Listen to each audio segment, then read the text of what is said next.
Merci d'être avec nous. 9h, passé juste de quelques minutes, 9h07 minutes.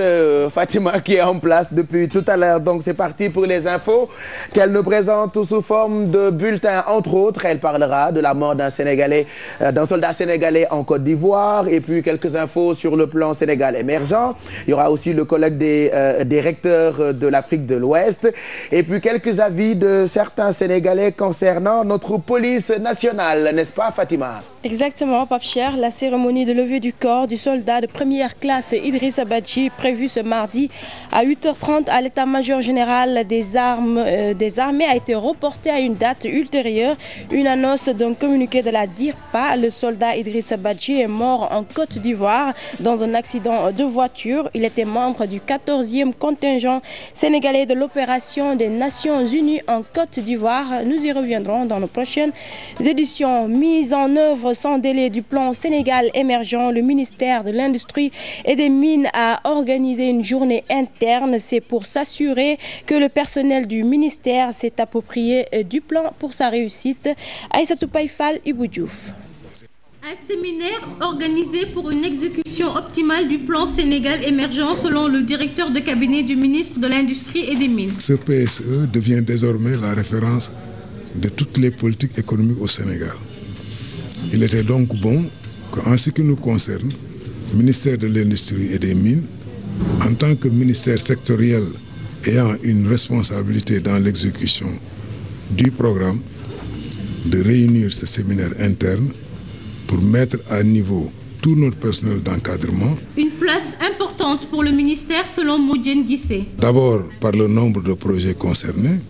Les mines sont concernées par 7 projets sur un total de 27 et également par la responsabilité du ministère dans la réalisation des 17 réformes qui sont prévues puisque le ministère doit en réaliser une. Des projets qui à long terme permettront d'atteindre les objectifs fixés par le PSE. L'objectif final, c'est que l'impact de tous ces projets puisse être observé en 2023. Chaque projet avec son temps de maturation et de réalisation. En ce qui nous concerne, nos projets sont répartis en 3 vagues. Déjà, nous sommes concernés par la première vague de démarrage des projets, donc c'est pour bientôt.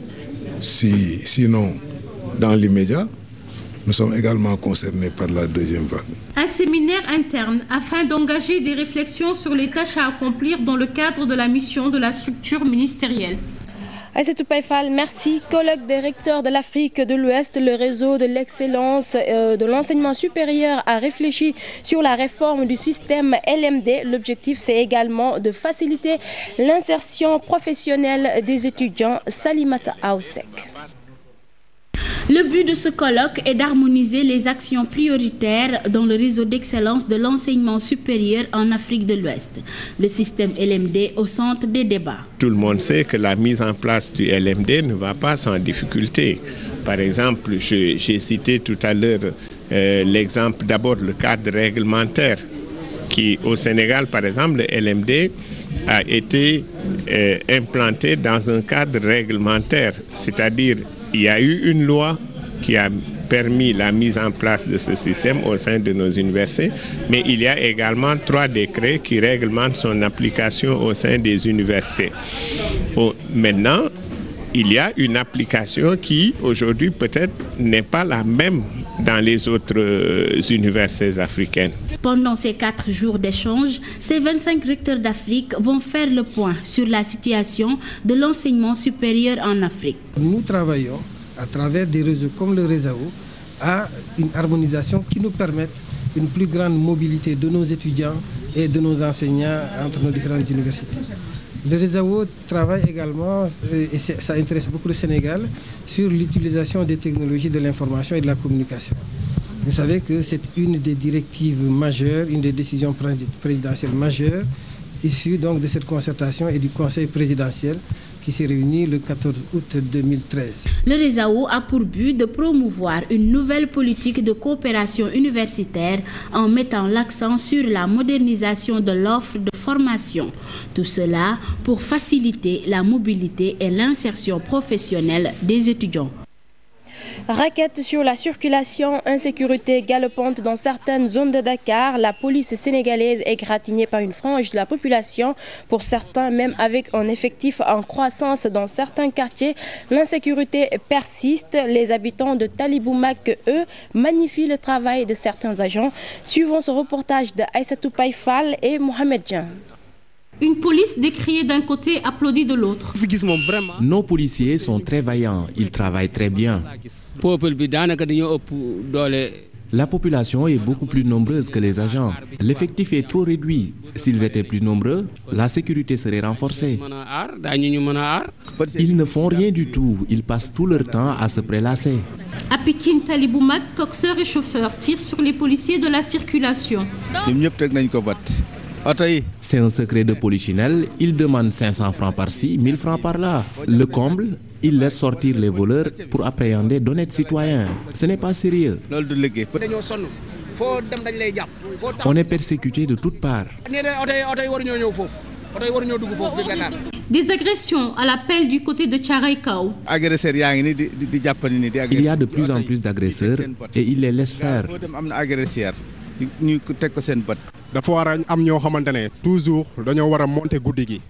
Il faut des équipes du matin et du soir.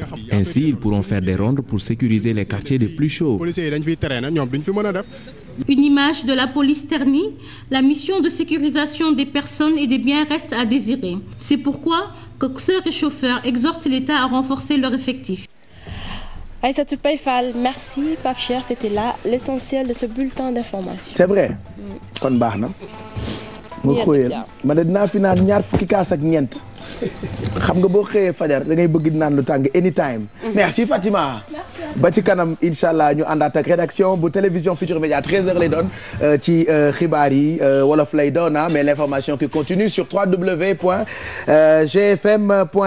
Si vous nous rejoignez xibaar yi doog a jàll noonu ñu àndandoo ak yéen àggali ko ñu ngi jëm 11h ak suñu lu baax tey nag comme ni ñu koy defee